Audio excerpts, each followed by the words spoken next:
Assalamualaikum warahmatullahi wabarakatuh. Perkenalkan, nama saya Soleha dari Fakultas Ekonomi dan Bisnis Islam, Program Studi Ekonomi Syariah IAIN Palopo.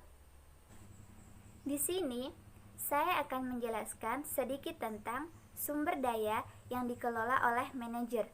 Tapi sebelum itu, jangan lupa klik tombol like, comment, and share.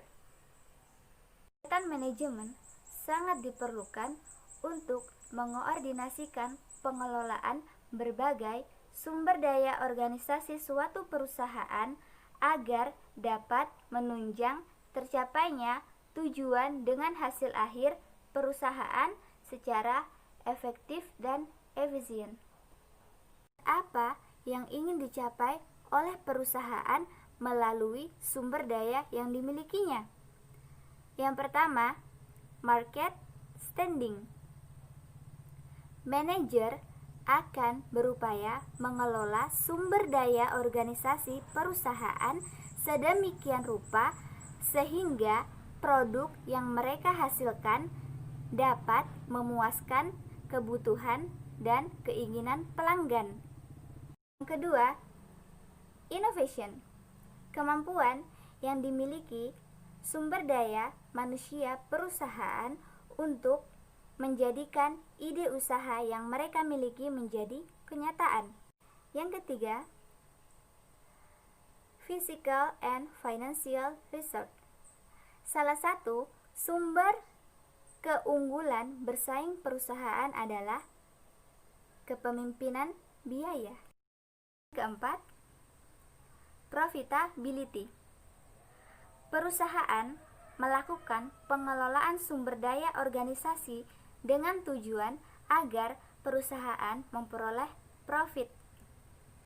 Yang kelima, manager performance and development. Untuk dapat mengelola perusahaan dengan baik, manajer perlu memiliki skill dan expertise yang berkaitan dengan profesinya.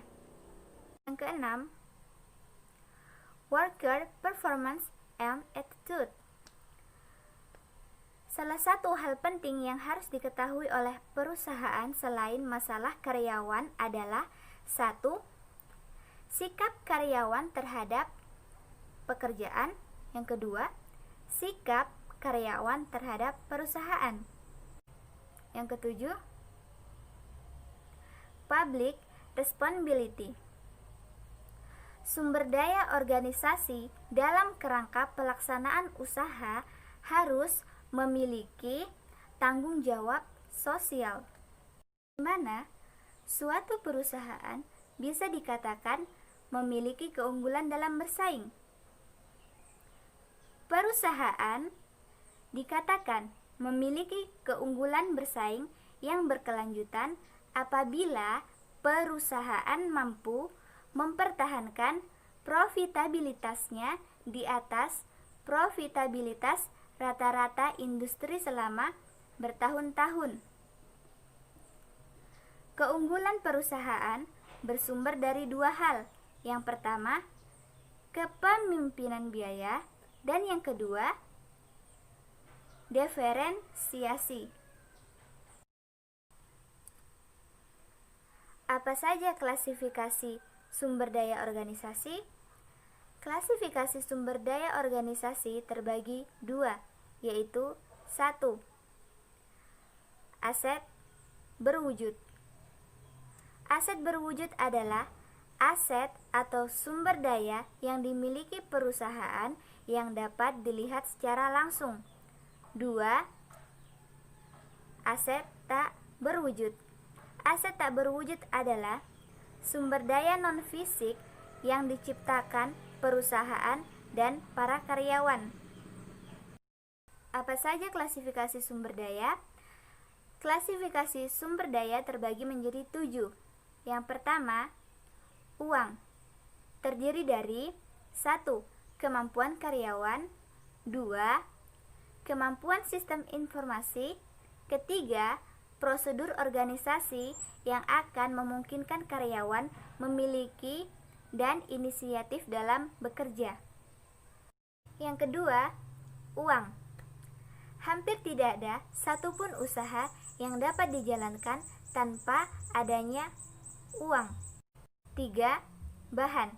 Bila perusahaan dapat memperoleh bahan baku dengan kualitas yang sama dengan pesaing tetapi dengan harga yang lebih murah, maka perusahaan berpeluang memperoleh keunggulan dibanding pesaing.